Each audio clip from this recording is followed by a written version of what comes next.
अधिक जानकारी के साथ हमारे सहयोगी शाकिर अली कोटा से जुड़ रहे हैं। शाकिर, बीजेपी ने कोटा की लिस्ट जारी कर दी है। 15 वार्ड के लिए अभी तक स्थिति स्पष्ट नहीं हुई है। उसके बाद क्या रिएक्शंस आ रहे हैं? साथ ही साथ कांग्रेस को इतनी देरी क्यों लग रही है?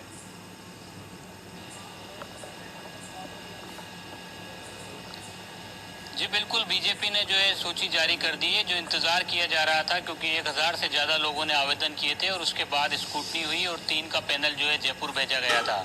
तो बीजेपी ने जो सूची जारी की है उसमें से 14 जो है कोटा दक्षिण के जो हैं उनको विचाराधीन रखा गया है वार्डों को। इसके अलावा एक वार्ड जो है कोटा उत्तर का भी जो है विचाराधीन रखा गया है। जिस तरह से बीजेपी ने सूची जारी की है उसमें साफ तौर पर जो है पूर्व विधायकों को भी तरजीह दी गई है। इसके अलावा संगठन के लोगों को भी तरजीह दी गई है।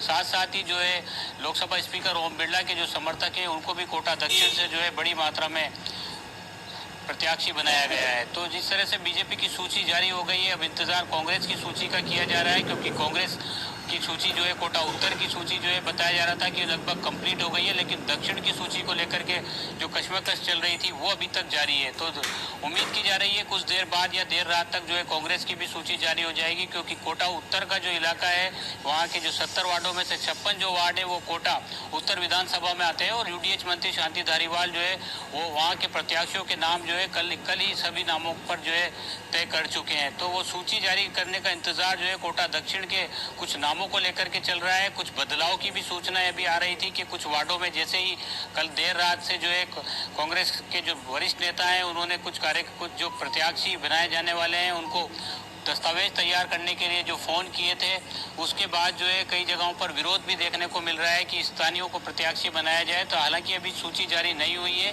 और कुछ देर बाद उम्मीद की जा रही है कि कांग्रेस की भी सूची जारी हो जाएगी।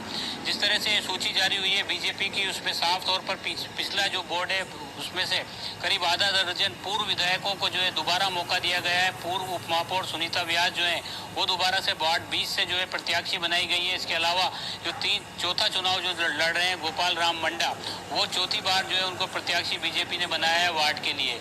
तो बीजेपी ने जो पूर्व पार्षद है उनको भी तरजीह दी गई है। नए चेहरे भी इसमें सामने आए और संगठन और जो जनप्रतिनिधि हैं उनका जो तालमेल नहीं बैठ पा रहा था, जिस तरह से सीटों को लेकर के कशमकश चल रही थी और विधानसभा के उपनेता राजेंद्र राठौड़ ने जो है इसमें समन्वयक बनकर के पहल की और जो तालमेल बैठाकर जो लिस्ट जारी की है उसमें अब साफ तौर पर जो है बैलेंस नजर आ रहा है। लेकिन कोटा उत्तर की जहाँ तक अब हम बात करें तो उसमें से ज़्यादातर जो वार्ड है वहाँ पर पूर्व विधायक प्रहलाद गुंजल जो है उनके समर्थकों को तरजीह दी गई है।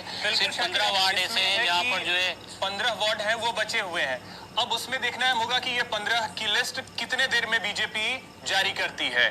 गोवर्धन भी जयपुर से जुड़ गए हमारे साथ। गोवर्धन,